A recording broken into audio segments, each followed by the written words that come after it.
everyone, and welcome back to another lesson here at English Pod. My name is Marco. And my name is Catherine. So, Marco, what are we talking about today? Today, we are taking a look at a guy who is a little bit too afraid of people in general. There's a good word for this in English, someone who's almost too afraid all the time, someone who is overly cautious. We call this person paranoid. Okay, so if you are paranoid, you think that everyone is wants to hurt you or that everyone is out to get you. Wait, did you hear that? Did you hear that? No, I didn't. Someone at the door. Marco, can you check that? Okay, that's paranoid. You know, you're always hearing voices and noises and things. Yeah, so a paranoid, somebody that is paranoid. All right, so why don't we listen to this dialogue for the first time and see what this person is all paranoid about. There it is again.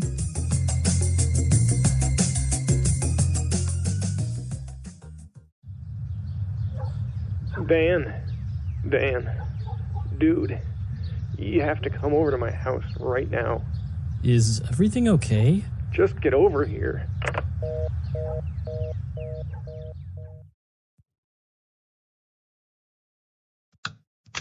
Come in. Quickly. So, since when is your house a bank? What do you mean? I mean, what's up with the 4 locks and iron bars on your windows? Security, Dan. Security. You can never be too safe, you know. A lot of sickos out there. Just the other day, they caught that peeping Tom red-handed. Had a high-power telescope and binoculars by his window. What's the matter with you? Why are you acting all paranoid? Paranoid? I'm not paranoid. I'm cautious. You see, Dan, we have to be on guard at all times. People just invade your privacy as if they knew you. Telemarketers, solicitors, even your bank. They have way too much information. I like to keep everything on a need-to-know basis. Okay. Well, what did you want to see me about? You're being watched. Be careful, Dan. Be careful.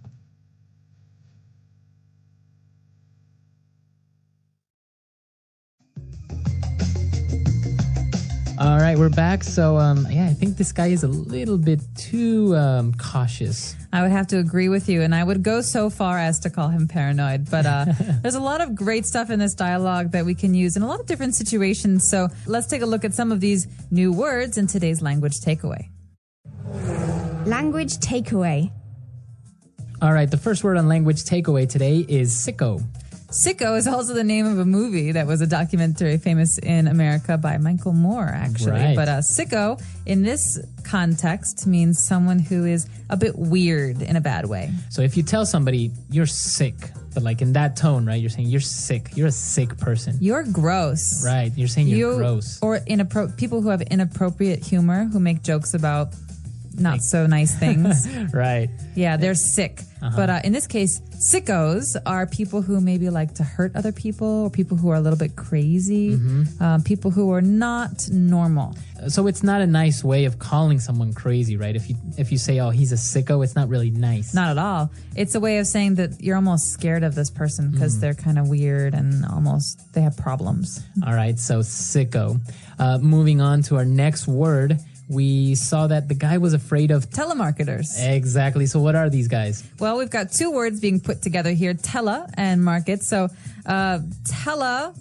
Like telephone. Telephone.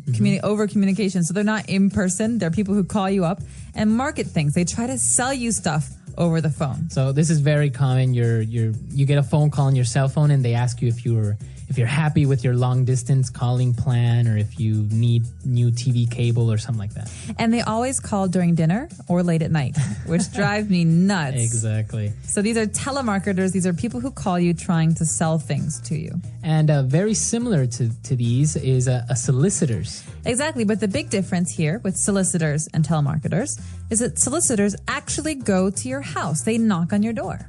So they're also called door-to-door salesmen or saleswomen. That's right. So door-to-door salesmen, they go from door to door trying to sell things. But in this case, a solicitor is someone who comes to your house to try to get you to do something, to buy something. All right, very good. And moving on to our next word, we have a peeping Tom.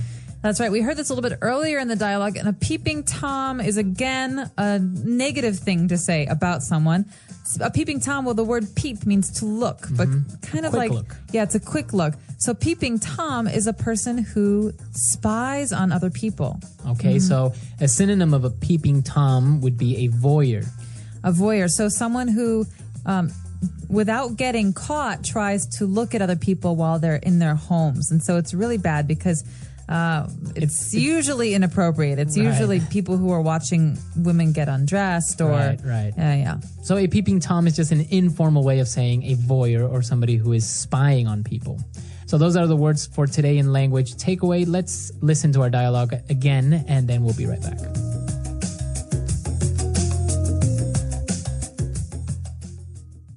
Dan, dude, you have to come over to my house right now.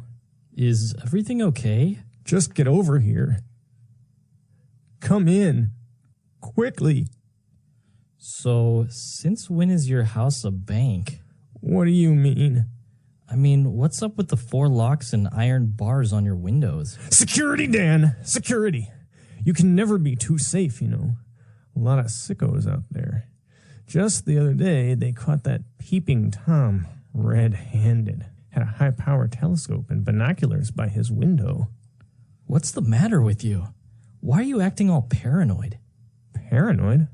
I'm not paranoid! I'm cautious! You see, Dan, we have to be on guard at all time. People just invade your privacy as if they knew you. Telemarketers, solicitors, even your bank. They have way too much information. I like to keep everything on a need-to-know basis. Okay. Well, what did you want to see me about? You're being watched. Be careful, Dan. Be careful. Now we're back, and we had some interesting phrases in the dialogue. The first one being, you can never be too safe. Fluency builder. All right, so this is a common mom phrase. You often hear mothers say this when they're sending their kids off to school or whatever. Say, don't talk to strangers, and the kid says, well, why not? You can never be too safe, right? It's good to err on the side of caution. So it's okay to be extra safe or extra cautious, just in case. Exactly. You never know what's going to happen, so it's better to be cautious than not.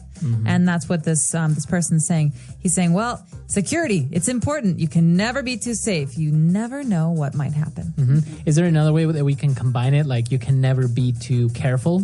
Exactly. Basically the same thing. Same thing, yeah. All right. What's our next phrase? Our next phrase is about this peeping Tom, this person that they caught. They caught him red-handed. We caught you red-handed. Or he's been caught red-handed. So what does that mean? This is... You're learning with 9 to 5 English. Business English for the workplace.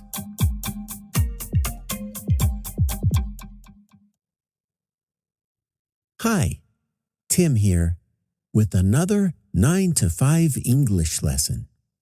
In today's lesson, we're going to look at phrasal verbs using the verb drop.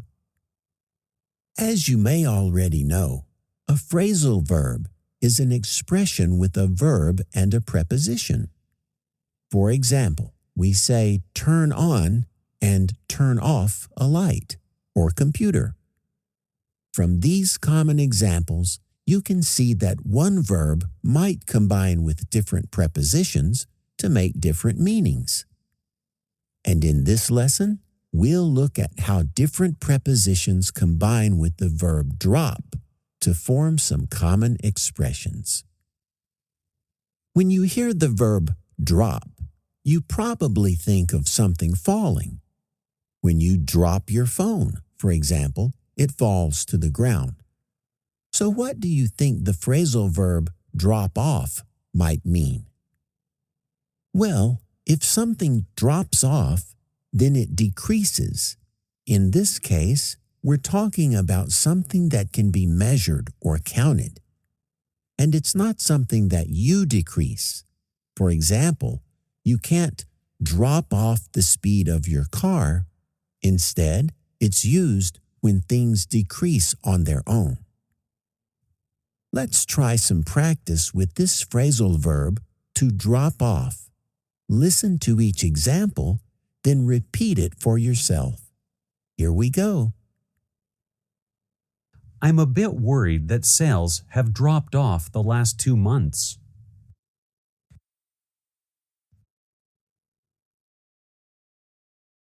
Complaints about our website dropped off after we made some changes.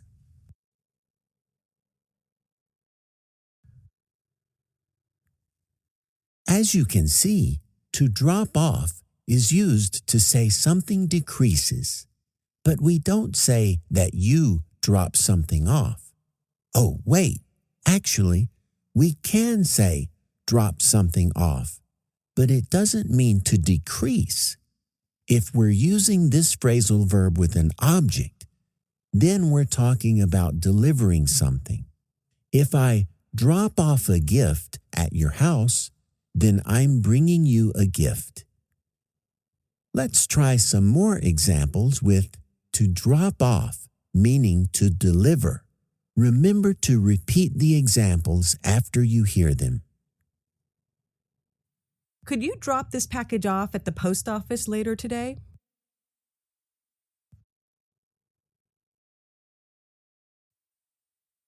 I'll drop off those product samples next week when I'm in town.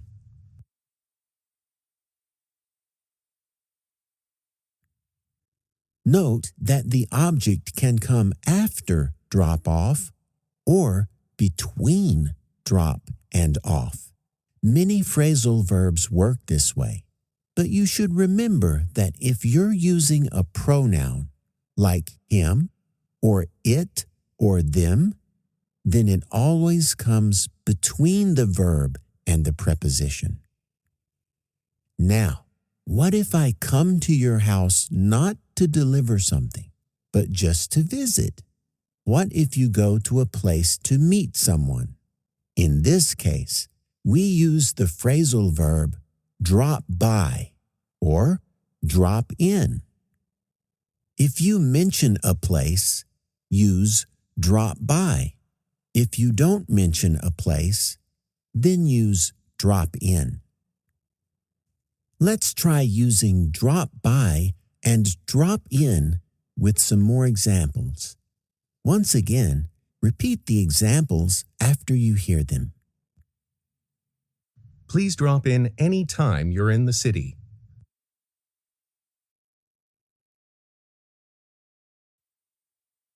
Hello, Addie. If I drop by the office this afternoon, will you be there?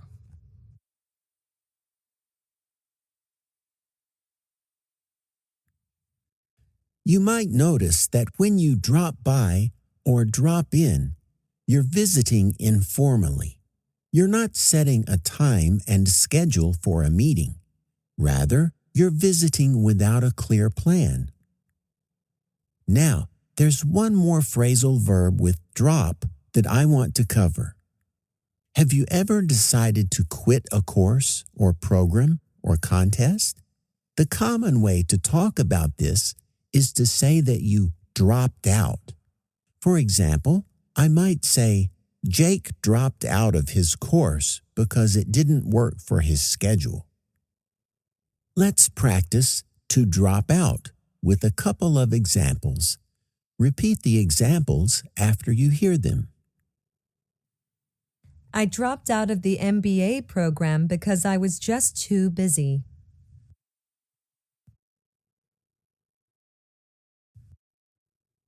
Two candidates for the job dropped out because they found other work.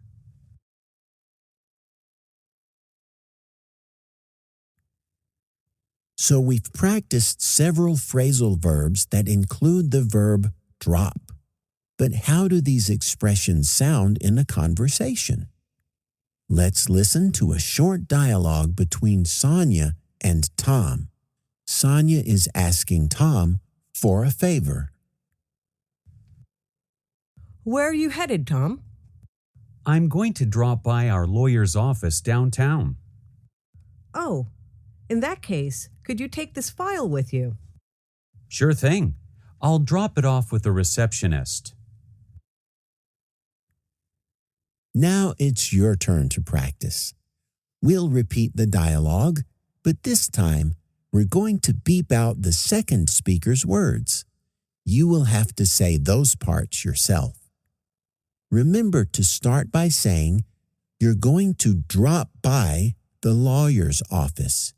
Then tell Sonia that you will drop off her file with the receptionist. Where are you headed, Tom?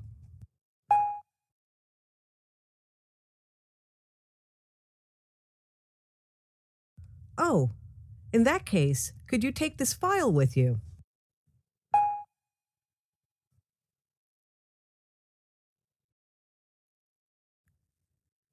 Okay, that's all for this lesson about phrasal verbs. We've looked at several expressions about using drop, including drop off, drop by, and drop out. We'll be back soon with some more useful English expressions. Until then, so long and happy learning.